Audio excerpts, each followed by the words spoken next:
Most coaches struggle with sales calls, not because their offer is bad, but because they don't know what to say. And in this video, I'll give you the exact script that premium clients can't say no to. Moikka!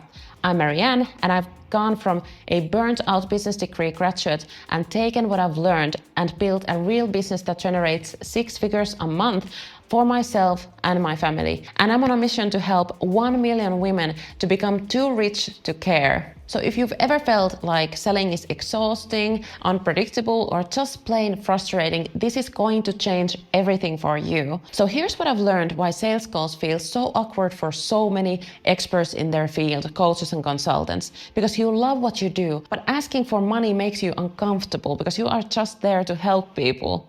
And you are already an expert, but you've probably never been trained in high-level sales. And even with your previous background on sales, like that has been something way different than just like selling your own services or your knowledge. And you're trying to convince instead of positioning yourself as the only logical choice. But here's the truth. You don't need every client. You need the right ones, especially when you're doing premium sales and you're trying to offer your premium services. And you don't need to explain why your service is worth it. Your positioning should do that for you. Like, for example, there's almost never anymore those calls where somebody is like, I expected this service of yours to be a much cheaper one. The other thing is that you don't need to chase clients. They should feel lucky to work with you.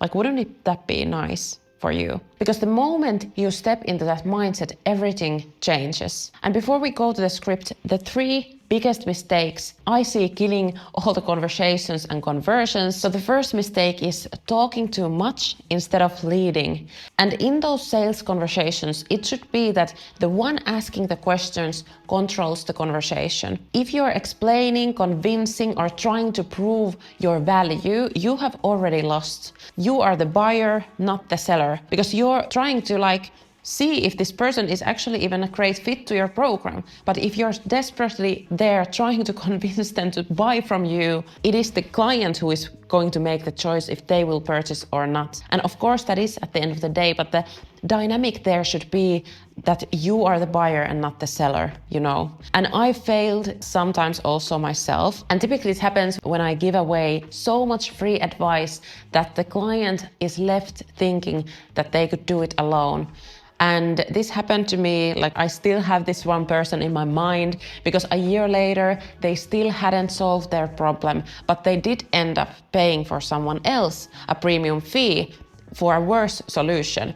And I've stayed in contact with this person, but I haven't converted them to my offer. And I definitely 100% I see that the problem there was that as the expert myself, I tried to start already consulting, giving the advice on that call. And that is what kills so many sales.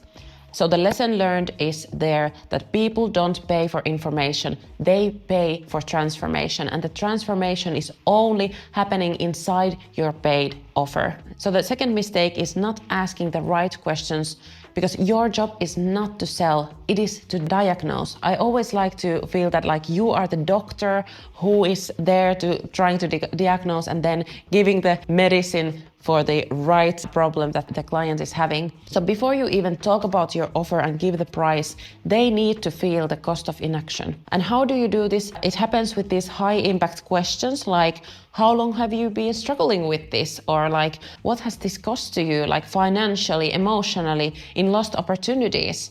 And what happens if nothing changes in a year from now? Or what have you already tried that hasn't worked? By the time you're mentioning your offer and the price, they should already be thinking, I can't afford to stay stuck. And if they don't have the money, like they are looking for ways to get the resources to start working with you. So the third thing is that not closing with confidence. I see this happening with so many expert entrepreneurs because a confused mind never buys. And if you let them think about it, they will disappear 90% of the time. Not because they don't need your help, but because they were never led to a decision. And this doesn't even mean that you are not letting people to leave without saying yes to you, because you must guide them toward a clear yes or no. It is also okay to say no. That is what closes the deal. Like it is either yes or no, but those maybes, like they are terrible. Like there should be a timeline where the client needs to say yes or no. No is also okay. Like don't worry about it. And premium clients don't waste time, and neither should you. You should have some boundaries in place. And by the way, if you're serious about creating a premium offer that actually sells, I have a free guide that walks you through the exact steps to craft 5K plus offer and land your next or first 5 to 10 clients for it. So grab it in the description. So let's break down the $1 million sales call script. And this one has generated literally millions of dollars to me and my clients' businesses. And the step one is to take control from the start. High-level clients don't respect hesitation. So the first 30 seconds, you will set the tone and you will be really straightforward, saying things like, so let's dive in. My job is here to see if this is a right fit. And if it is, I will walk you through what working together looks like. And if it's not, that's totally okay too. Sounds good? And then no small talk, no fluff, straight to positioning. Like if I'm thinking about myself as a client, like I don't like my time being wasted. Like I hate taking meetings. So I really appreciate people to just like get to the point.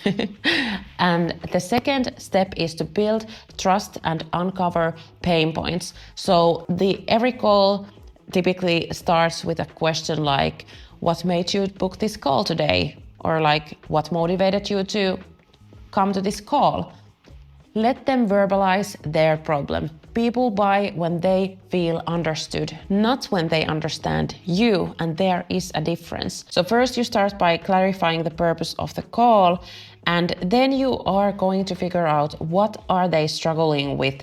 So how long has this been an issue? What has this problem led to? And how have you tried to solve it? And then what is missing? And typically it is something from this list of like they're missing time, money, freedom, health, happiness, relationships. And you should just like have this with you and like mark, check when you hear them saying something that like, I don't spend enough time with my kids, or like, I would like to travel more, but I don't have the resources to do that, or like, I don't have the right relationships or connections or like whatever. And the next thing in your script should be, what would the ideal situation look like for you? And most people start with like this goal, but actually I like to do it another way around. So start with the problems and then go to the ideal situation and the goals, because like people don't buy from you because you have visioned this amazing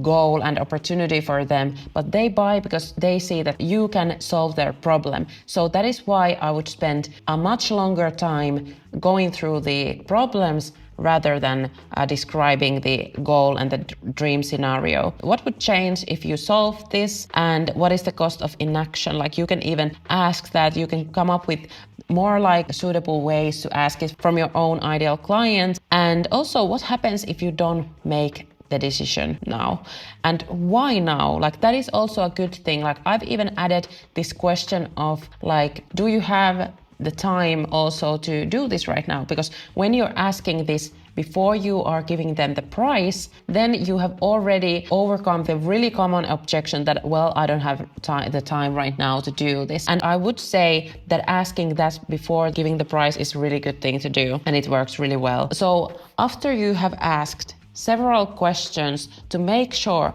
that they are committed, they are in your program before even knowing the price, like that is when they typically even actually come up with it and ask like, okay, well, what it costs to get started. If you're asking things like, okay, well, before going to the price, like, do you feel that you could be already in?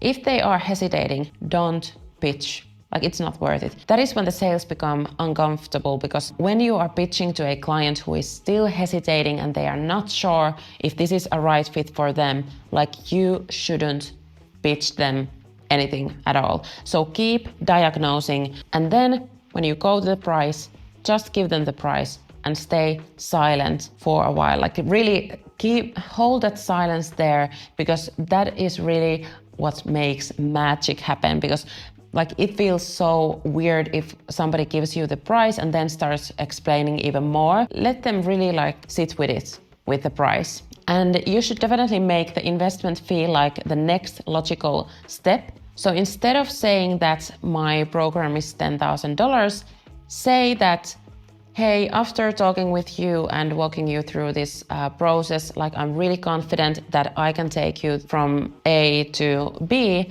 And to solve this, my clients invest $10,000 and then just stay silent. And also, with this process, you should have already handled all the objections before they even come up. But sometimes after giving the price, there might come up with some additional objections. So what you need to understand is that objection handling isn't about debating. It's about you leading them to the best solution and the best decision that they can make. So if they say that I don't make decisions on the call, you can reply with, totally understand, the goal isn't to force a decision out of you, it's to make sure you have everything you need to make the right one. So let's go through it together. So why this works even if you hate selling? This works because this isn't about selling. This isn't about convincing. This isn't about pushing. It's about making it crystal clear that working with you is the only smart move for them. And when you do this right, your sales calls won't even feel like selling. It feels like a consultation call or a coaching call. And the client, they will feel like alignment, like certainty, like the most obvious next step is to just start working with you. And that is exactly why it works so well. So if you found this video valuable, watch this next video on mastering lead generation to your business so you can close more premium clients with confidence.